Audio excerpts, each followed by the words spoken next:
Moscow. As President of Georgia, he survived a disastrous war with Russia. As a regional governor in Ukraine committed to fighting corruption, he clashed with just about everybody, including his estranged former ally, Ukraine's President, Petro Poroshenko.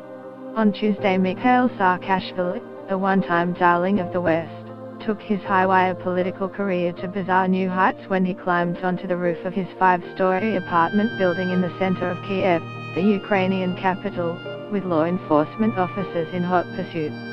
As a crowd of hundreds of supporters gathered below, he shouted insults at Ukraine's leaders and, according to several local news outlets, threatened to jump if security agents tried to grab him. Ukrainian supporters of Georgian ex-president Mikhail Saakashvili freed their leader from a police van after his detention on suspicion of assisting a criminal organization sparked clashes with police in central Kiev. President Trump's controversial plan to recognize Jerusalem as the capital of Israel and move the U.S. embassy there is causing concern across the Muslim world.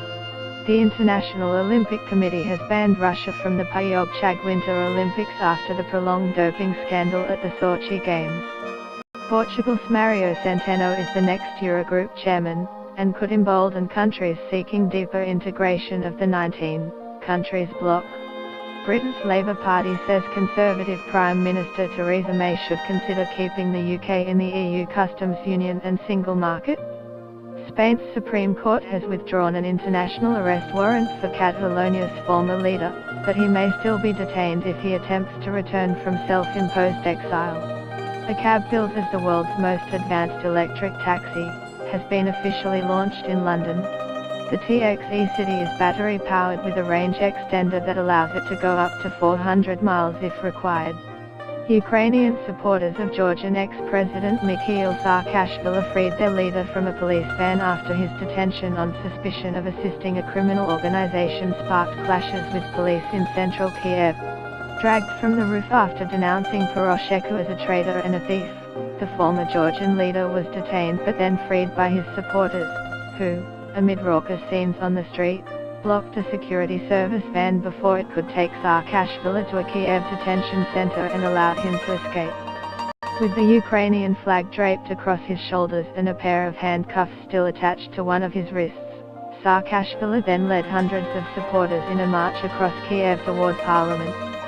Speaking through a bullhorn, he called for peaceful protests to remove Poroshenko from office, just as protests had toppled the former president, Viktor F.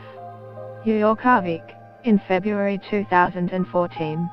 Russia reveled in a spectacle that only buttressed its view that Ukraine is a chaotic shambles incapable of running its own affairs.